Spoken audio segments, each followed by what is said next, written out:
Yo, what's up, people? It's your boy, Chris Don One, and I am back with another video. Happy delayed holiday Christmas. I hope everyone had a great Christmas. I hope everyone has a spectacular New Year's Day. And before we begin today's discussion, someone messaged me on a video about water, what type of water is very beneficial for you. I read his comment and he suggested that I said gallon water is not very beneficial. Store-bought gallon water is not very beneficial for you. If I said that in the video, which I don't recall me saying that, if I said that, I am totally wrong. What I meant to say was spring gallon water, store-bought, is good for you. However, the container, all right, if it's a clear container, try to stay away from those. Get the container that is not clear, because sometimes the water loses its value when it sits on the store shelf. It loses the things that you need, and it's very important and vital for your body system. And alkaline water is great for you. Alkaline water is a little expensive, okay, but it's great for you, particularly when you're working out. You recover a lot faster with alkaline water. So check that out. Retail stores sell alkaline water. You can also get it. You can also get it online. Okay, Amazon. You can also get it online. I put the link to buy it online on Amazon in your comment. So if you haven't read the comment, go check that out. Okay.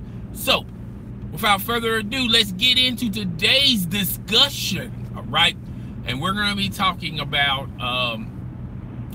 Christmas Day.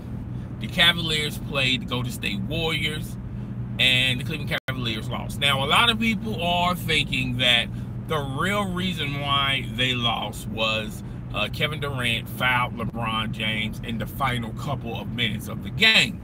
All right, and to that I say this: if you played, and it really doesn't matter what level of when you're talking about sports, it really doesn't matter if you played high school, middle school, college, 1AA, professional, amateur. It really doesn't matter the arena. But when you play basketball and you got a team by 5 points and that team has maybe 2 minutes left, that's a lot of minutes to for a team to either tie or win the game. Okay, so when you if you want a for sure guaranteed win, you got to beat a team in the early stages and create a lead. Okay, particularly in the NBA, everybody can shoot threes just about, and no lead is safe. Even a 10-point lead can evaporate immediately, very fast, very quick. Okay, but with that being said, those messages floating around before the game even started Christmas Day on how LeBron James don't consider the Golden State Warriors are it's a rivalry between the two, and he's not thinking about or losing any sleep that he lost to the Golden State Warriors last year, right? Which that's further from the truth. LeBron James has been thinking about this, even to now, and he's trying to orchestrate the team to be better prepared for the Golden State Warriors. He feels like it's depth is the main reason why they couldn't beat the Golden State Warriors. All right, so the Cleveland Cavaliers added a lot of depth around in every position: point guard, shooting guard, small forward, a power forward, center. They even relocated different players that are custom of playing positions, and now they're striving in those positions, like Dwayne Wade. For Dwayne Wade to come off the bench, that's a good look for the Cleveland Cavaliers and Dwayne Wade. Kevin Love, he's moved to the 5. A lot of people are scratching their heads about that. To me, I thought that was a good move. And as far as him being offensively productive, okay, the chances are it's going to be someone which is going to be a center that's going to try to guard Kevin Love. And Kevin Love likes to post up top, position up top. So now that big man has to commit to Kevin Love and move up. Therefore, there's free flow to the basket, okay?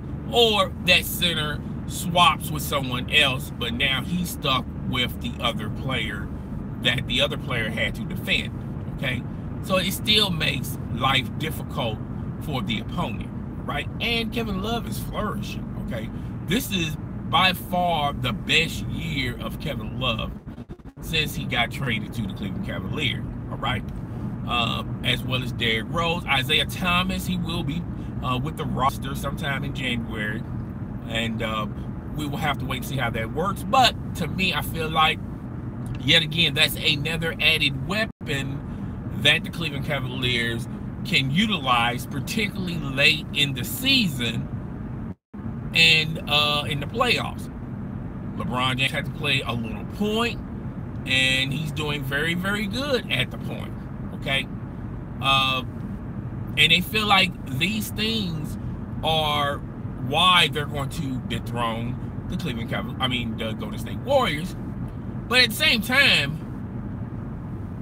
what the Cleveland Cavaliers fans and LeBron James is not realizing is, yes, all of these moves are very beneficial for the Cleveland Cavaliers. However, like I said, when all of this was cemented in, I don't think that's enough to dethrone the Golden State Warriors, because the same problems you had last year and the year before, you still have those same problems today. Who is going to take of Steph Curry? With no Steph Curry, they still won the game. So who is going to defend Steph Curry? Who is going to defend Klay Thompson? Klay Thompson was lighting it up on the three-point line. He was open a lot, okay? And who is going to defend Kevin Durant? Obviously, by watching that game, and if you watch the games from the finals, LeBron James has a hard time defending Kevin Durant, all right? Kevin Durant is a little taller. They're pretty much similar athletic-wise, and Kevin Durant can do more offensively with the ball than LeBron James, okay? Plus, you have to be careful defending him, because if you foul him, he's automatic on the free throw line. So there is a danger in itself. So you can't play up on him real tight, okay? Now, those problems are the reason why they lost last year, and they still have no solutions for those problems. Now, Isaiah Thomas is probably going to get the light on defending Steph Curry, all right? We'll have to wait and see on that. I don't think Isaiah Thomas, and this is no knock at Kyrie Irving or Isaiah Thomas, but they're pretty much similar on the defensive end. They're not defensive dynamos. They can't shut players down. They can stay in front of them. They can make some possessions hard for players. But when you're dealing with Steph Curry, you have to have a lockdown defender, all right? And there's not that many out there. Patrick Beverly, okay? But there's not that many lockdown defenders, okay? And even if you had that type of individual, then you still have a problem. You still have a problem on who's going to stay in front of Kevin Durant. people assume it's LeBron James. LeBron James is great defensively. However, when you're dealing with a phenomenon such as Kevin Durant, there are risks that you have to be aware of when defending him, Kevin Durant. All right. I think the Golden State Warriors bench is not as deep as 2 years ago, but I think it's good enough. I think they can go 10 or 12, 11 deep, okay? And I think the Cleveland Cavaliers can do that same thing, okay? Because now they have the added depth to swap players in and out. Christian Thompson, for him to come off the bench, hasn't paid very well. It's not very well. And his dream of being sixth man, like I said when he said that, I don't see Christian Thompson being sixth man of the year, all right?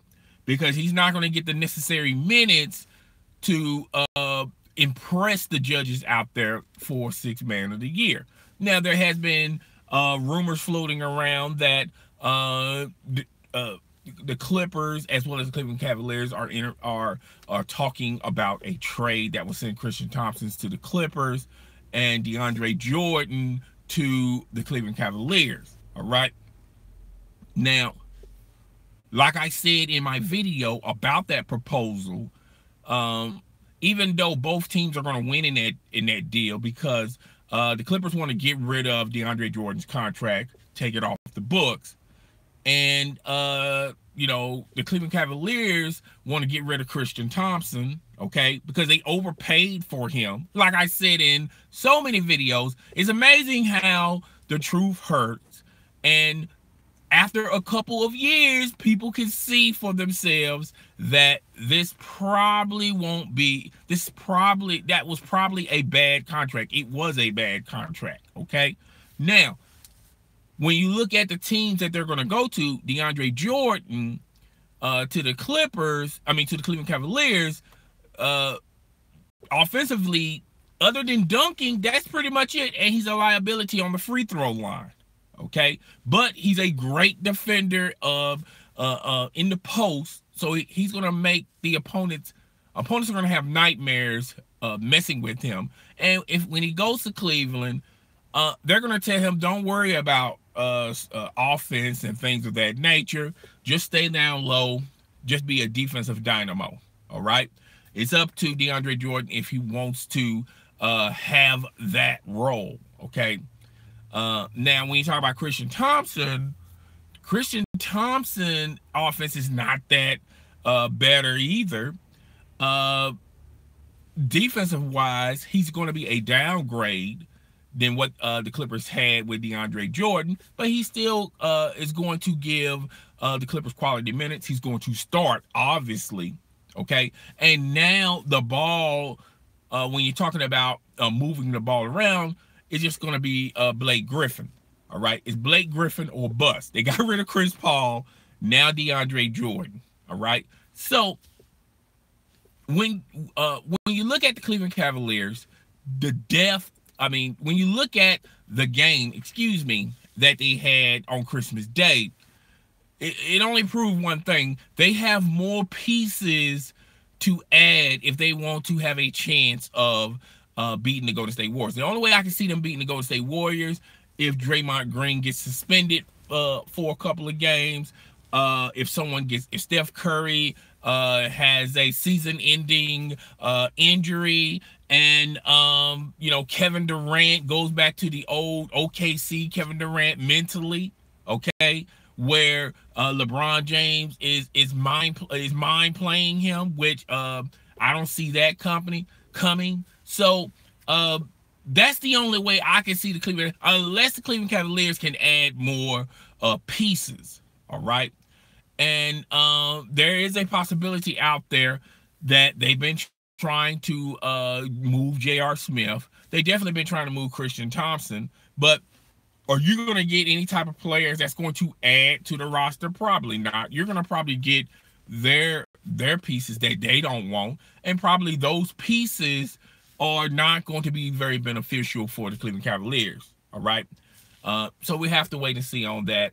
As far as Kevin Durant fouling LeBron James, he did foul him, but when you play a game that close to the vest and it's not that many points and it's really not a lead, anything can happen. When you slow it down and try to just control the possessions, that's the chance you take. It's one of those type of situations. Instead of building a lead and holding the lead, okay. So it's just one of those things. I still don't think Cleveland Cavaliers have enough to beat the Golden State Warriors in 4 games. All right. I think they can take them to a game 6, possibly a game 7. And it wouldn't surprise me if the Golden State Warriors beat them in 5 games. All right. It is what it is. But guys, tell me what you think. Rate, comment, subscribe. Please, notification squad in the building. Hit that notification icon, that notification bell, so it'll let you know when my next video or live stream is going down. Happy holidays. It's your boy. I'm Chris the Don One, and I am out of here.